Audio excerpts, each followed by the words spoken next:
Welcome back to the Peaceful Parenting Podcast. I'm your host, John, and today we're diving into one of the most playful and surprisingly powerful tools you can add to your parenting toolkit, role-playing. Now, I know what some of you might think. Isn't role-playing just for drama class? But stick with us. Role-playing is a game changer when it comes to teaching communication, building empathy, and preparing kids for real-life situations. As always, I'm joined by Susan, a parenting coach and expert. Susan, it's great to have you here. Thanks, John. I'm excited about this one. Role-playing is a fun, hands-on way for families to practice communication and problem-solving without the pressure of real-world consequences. Plus, it gives kids the tools to handle tricky situations before they happen. So, for anyone unfamiliar, what exactly do we mean by role-playing in a parenting context? Role-playing is when you and your child act out everyday situations, like bedtime routines, disagreements, or even sibling squabbles, in a safe, low-stakes way. It gives kids a chance to practice responses, explore different outcomes, and even see things from your perspective. And it works both ways. You can swap roles and let your child be the parent. This helps them develop empathy and understand why certain rules or routines exist. So, instead of just telling them what to do, you're giving them a chance to experience the why and how. Exactly. It makes learning real and memorable. Can you share a story of how role-playing made a difference for a family you worked with? Absolutely. One parent, Rachel, was stuck in a nightly battle over bedtime. Her daughter would protest, delay, and cry every night. So we tried something different, role-playing the entire routine.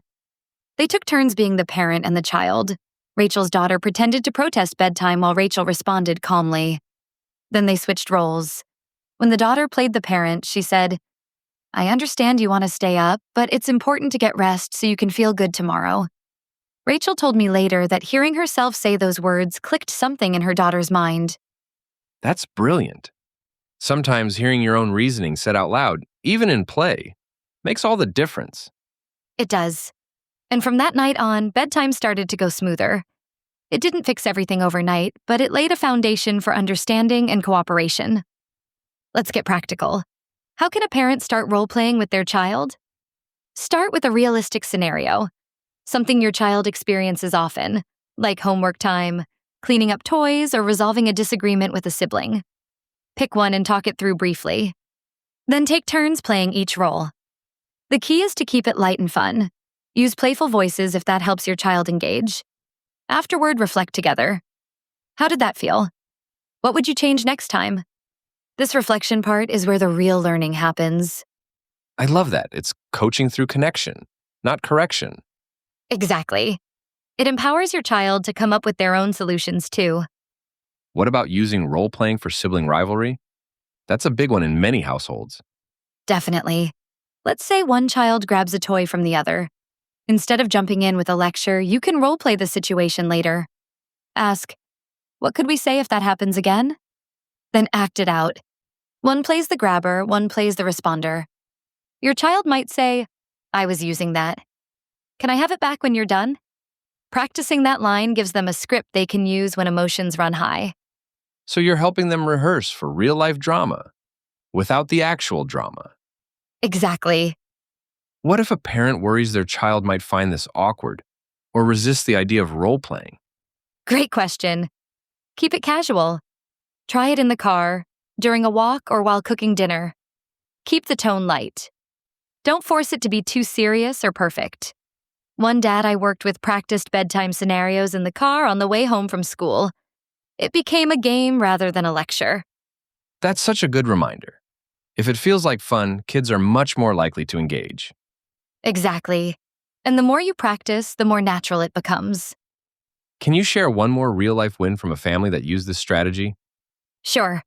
A mom named Tanya used role-playing to help her son who was melting down over homework. They practiced how to ask for help, how to take a break when frustrated, and even how to express feelings without yelling. Later that week, he got overwhelmed, but instead of slamming his book shut, he said, "Can I take a 5-minute break?" Tanya was floored. He'd used the words they practiced.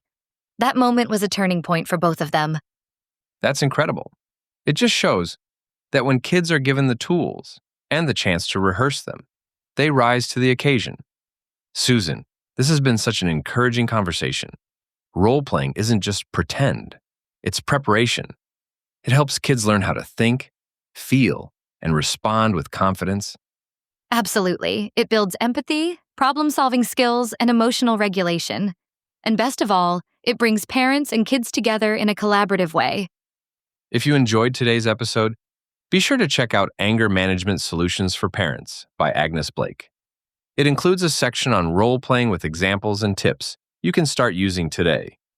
And if this episode gave you a new idea or made you smile, don't forget to subscribe to the Peaceful Parenting Podcast and share it with a friend.